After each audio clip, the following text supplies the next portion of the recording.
Exactement. Bah oui, cette bière leurélienne, vous l'avez appelée comme ça en hommage à votre département et justement au fait qu'il n'y avait pas d'autres brasseries finalement ici.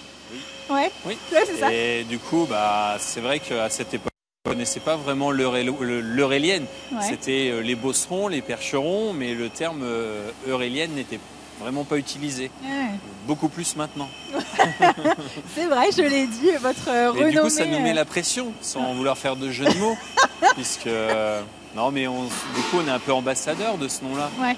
Maintenant, c'est vrai que les gens font facilement la référence entre l'eurélienne et la bière. Ouais. Voilà. Et Ouais. du coup, on se doit de toujours montrer un peu patte blanche, d'avoir un produit de très bonne qualité. On est vraiment attendu au tournant parce que on s'impose en Ouais. fait de représenter le bien département présenter. et de le rendre fier.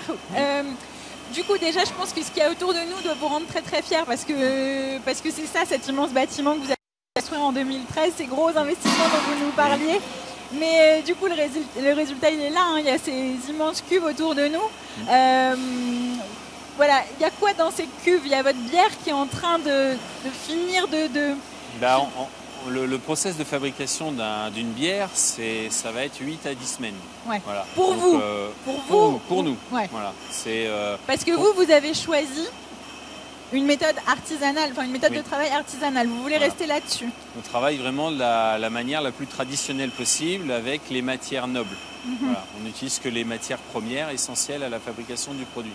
Donc après, dans les cuves, il va y avoir 2 étapes. La première, ça va être la fermentation. Voilà, donc ça va durer 6, 8, 10, 12 jours. C'est-à-dire qu'on va faire des prélèvements au fur et à mesure de cette fermentation pour vraiment inspecter la densité de notre produit. Et on mettra après en garde. Et cette garde, pareil, elle va durer 15 jours, 3 semaines, 1 mois, 5 semaines. C'est son temps d'affinage. C'est là où elle va maturer. Et c'est à partir de cette maturité, de cet affinage qu'on mettra après notre produit en bouteille. Mais c'est vous qui avez décidé justement de lui laisser le temps à votre bière? C'est vous qui avez décidé que ce serait... c'est ce qu'on appelle une bière de garde en fait? Oui, c'est ça. Ouais. C'est ça. Alors on décide en fait au départ dans un protocole de mettre un certain nombre de semaines de garde. Après, ça va être le travail du brasseur de faire ses prélèvements régulièrement pour voir la qualité de son produit et de déterminer si le produit il est prêt ou s'il faut le laisser en garde un peu plus longtemps. Et je crois qu'en plus la particularité de vos bières, c'est que finalement la fermentation se termine en bouteille, c'est ça? C'est ça. Ouais. Alors ça, c'est ce qu'on appelle la refermentation de la bière. Donc cette refermentation, on part d'un produit qui est quasiment plat au moment de l'embouteillage. On va utiliser la présence des levures qui sont toujours vivantes et qui ne demandent qu'à se multiplier en fait dans la bouteille. On va leur intégrer un petit peu de sucre.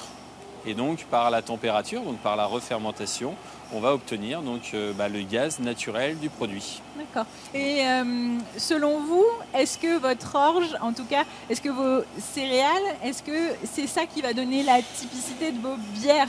Est-ce que c'est là-dessus que vous travaillez? Alors ça en fait partie. Je dis souvent, c'est un autre métier encore qui vient se greffer au métier d'agriculteur, au métier de brasseur, puisqu'il faut maîtriser après derrière la technique de l'orge. Souvent, un brasseur va acheter de l'orge dans une malterie qui a déjà des caractéristiques techniques assez communes. Nous, on va avoir pratiquement un millésime,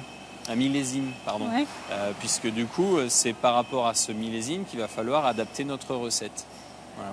Elle n'est pas mélangée avec une autre orge ou avec un autre malt. On part vraiment du malt de l'année et après, faut qu'on se débrouille avec ces caractéristiques. D'accord. Et surtout, il faut vous débrouiller pour pouvoir semer en temps et en heure. Et là, c'est pas gagné. Là, on est en plein dedans justement. Je le taquine un petit peu parce que justement, il aimerait bien semer, mais les conditions climatiques ne l'aident pas beaucoup. Il faudrait que Carole intervienne, si c'est possible, Jérémy, qu'elle fasse en sorte que ce soit un petit peu plus sec pour pouvoir aller dans les champs semer justement l'orge pour qu'on ait de belles bières l'année prochaine. Il faut croiser les doigts. Vous l'avez vu, Héloïse, pour le moment. C'est vrai qu'on n'a pas trop de soleil, mais on espère que ça va venir ces prochains jours.